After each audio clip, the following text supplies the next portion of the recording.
I know I look funny with my helmet on, but I am in a very remote part of Tennessee, off of the, I believe it's called the Natchez Trail. It's a pretty famous trail that where you can actually bike right on the road.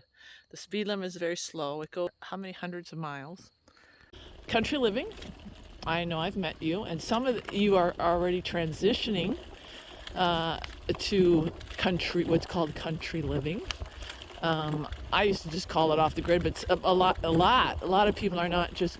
They're looking at off grid capabilities, which is good, but right now they're just. Many of you are just getting prepared and looking for land that is like this, away from the cities, and I love that. I love that you're waking up to the fact that the city is not the place that we need to be.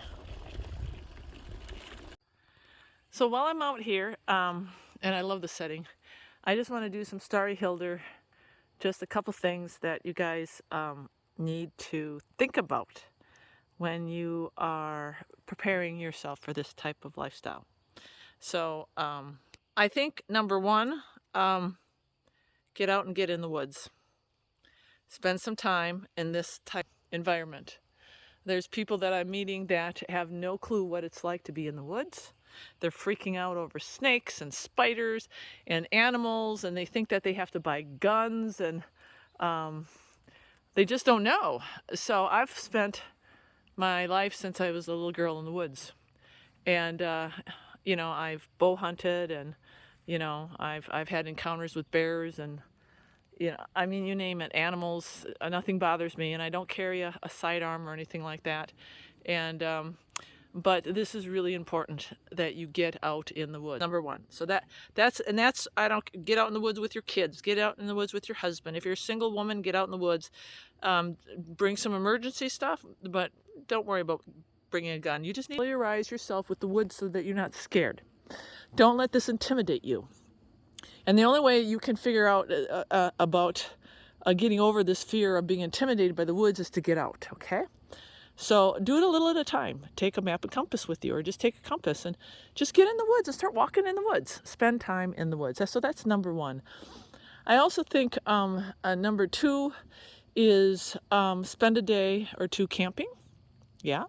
I know I'm not talking like we're going to be bugging out and, we're all going to have to run into the woods and live in the woods, and we have to learn how to make a shelter and build a fire. Just forget about that. Just go and just do some friendly camping, okay? Because it's going to give you a love for the woods, and it's going to toughen you up, and it's going to make you feel comfortable. So that's what I would recommend. Thing is, get a bike. Get on a bike and start exploring country roads, and explore. Just spend time outside exploring in the country. Stop and I have Planet Net, and it's a great app that identifies flowers and medicinal plants, the leaves, barks, and trees. And get that on your phone and start using it. Now, I always advocate having books. That first and foremost, you need to have books. But as long as you have internet service right now, get that app, Planet Net, and start getting out there and have fun identifying these things. The other thing is go to your Forest Service department, like even the area that you're thinking about moving to in the country. Go to the Forest Service department and get maps. And then take those maps, and there are maps that have all the logging roads. We call them, when I was call them logging roads. I don't know if they call them logging roads here, but they're roads that go into the wilderness that usually have numbers. Familiar, with those maps, and start driving these back roads. Wherever you're thinking about, you're looking at moving. Wherever it is, start looking and learning where the roads go, and become familiar with them. Now I'm just heading out from being on one of those back logging roads. It just goes on and on forever. Now, it came out to an intersection, and I don't have a map, but I went to explore. Now, this is something you could do on your bike like I did, or you can take a Sunday drive and go.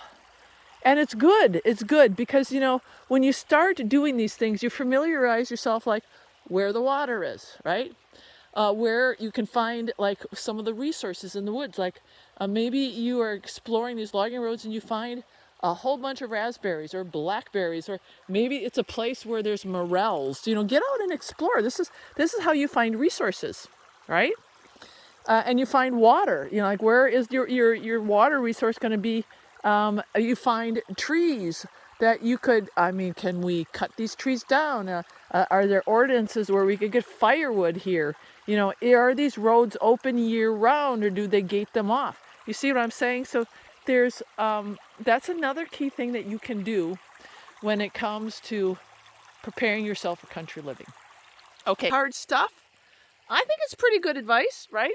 So I'm biking out. I gotta go find my car, but that's just a Starry Hilder off-grid tidbit that I think you need to write down, and it's going to serve you well.